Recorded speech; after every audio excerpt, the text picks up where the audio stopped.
Salam alaikum à tous les musulmans et que Jésus-Christ soit avec vous pour tous les chrétiens. Anthony Joshua, mes frères et sœurs, a fait un combat contre Robert Helenius. Comme vous savez, à la base, il était prévu contre Dillian Whyte, qui a été pris en flagrant délit pour dopage. Donc il a affronté Robert Helenius, qui n'a eu à peine que une dizaine de jours pour se préparer pour ce combat et qui a d'ailleurs fait une belle opposition malgré qu'il a mangé un knockout.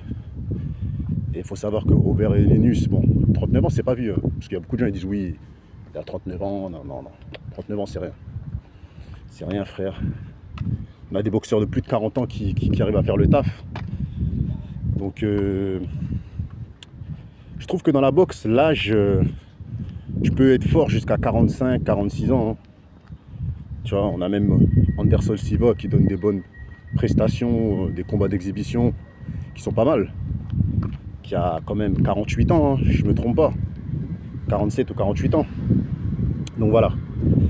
Donc qu'est-ce que j'en ai pensé de cet affrontement entre Robert Helenius et Anthony Joshua, du chaos qu'il l'a mis. Déjà j'ai trouvé que Anthony Joshua, pour moi il est fini, t'as vu. Après ça reste que mon point de vue, quand je vous dis il est fini, c'est que c'est plus l'Anthony Joshua qui avait affronté Vladimir Klitschko, qui avait mis KO Dillian Whyte à l'époque,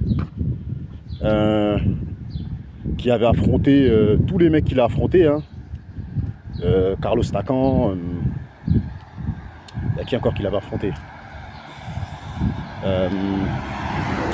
le gros là qui l'a mis KO et après qu'il est revenu avec une victoire à la décision là. Andy Ruiz, voilà.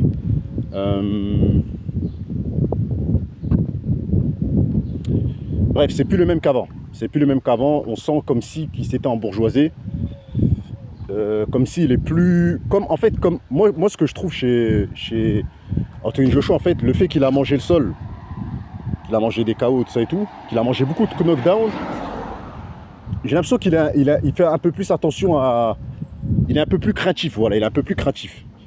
Et face à Deontay Wilder, ça pardonnera pas parce que Deontay Wilder, déjà de 1, malgré qu'il a perdu 2 fois contre Tyson Fury, dont les combats étaient très disputés, parce que voilà, faut dire que c'était pas des combats aussi faciles que ça hein, pour Tyson Fury, parce qu'à chaque combat il mangeait des knockdowns. C'est-à-dire il était à 2 droits de le finir, Deontay Wilder. Donc moi ce que je pense, si le fight se fait entre Deontay Wilder et Anthony Joshua, je pense que Deontay va gagner par KO.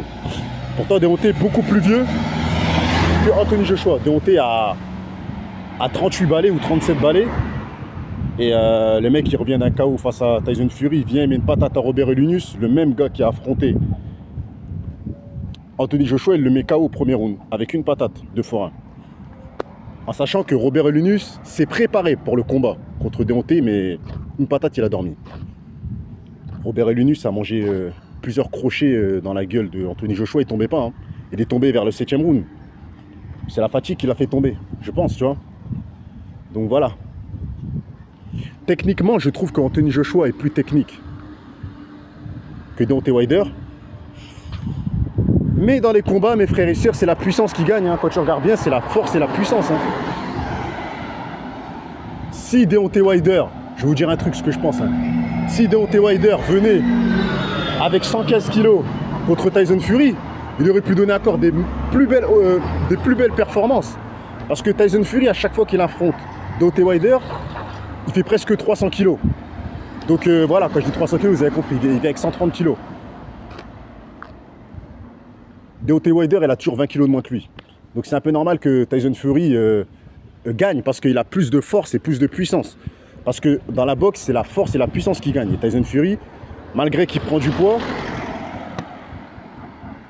il a toujours du cardio. Donc lui, ça ne le dérange pas de venir à 130 kg, 125 kg. Que Deontay Wilder, quand il prend trop de poids, il a moins de cardio. Donc lui, il vient avec 110, 115 kg et il se fait toujours malmener par Tyson Fury. C'est à cause de la force et la puissance. Eh oui, la force et la puissance l'emportent face à la technique. Moi, c'est ce que je pense. Donc moi, je pense que si, malgré ce que Anthony Joshua a fait à Robert Helenius, S'il affronte Deontay Wilder, il va tomber KO, mes frères et sœurs. Parce que Deontay Wilder, c'est pas Andy Ruiz. Hein.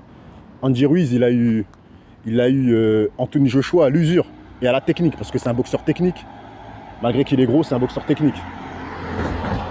Mais Deontay Wilder, mes frères et sœurs, c'est un boxeur puissant. Donc, dites ce que vous en pensez dans les commentaires. Est-ce que Anthony Joshua peut battre Deontay Wilder? Est-ce que ce fight va se faire? En tout cas, j'ai envie qu'il se fasse parce que les gens sucent trop Anthony Joshua. Mais moi, je sais que Deontay Wilder est plus fort que lui. Je l'ai toujours su et je le sais. C'est pour ça que Anthony Joshua parle toujours chinois lorsque Deontay Wilder lui dit de signer des contrats. Il raconte de la merde et à chaque fois, il prend un autre adversaire parce qu'il sait qu'il va se faire niquer. Il le sait, mes frères et sœurs. Anthony Joshua, il est pas con, il le sait, mes frères et sœurs. Il le sait qu'il ne peut pas tester le Deontay Wilder. Donc voilà, dites ce que vous en pensez en commentaire. En tout cas, j'espère que Deontay va défoncer Andy Ruiz, comme ça il va bousiller Anthony Joshua et j'espère que cette fois-ci il va signer le contrat. Donc voilà.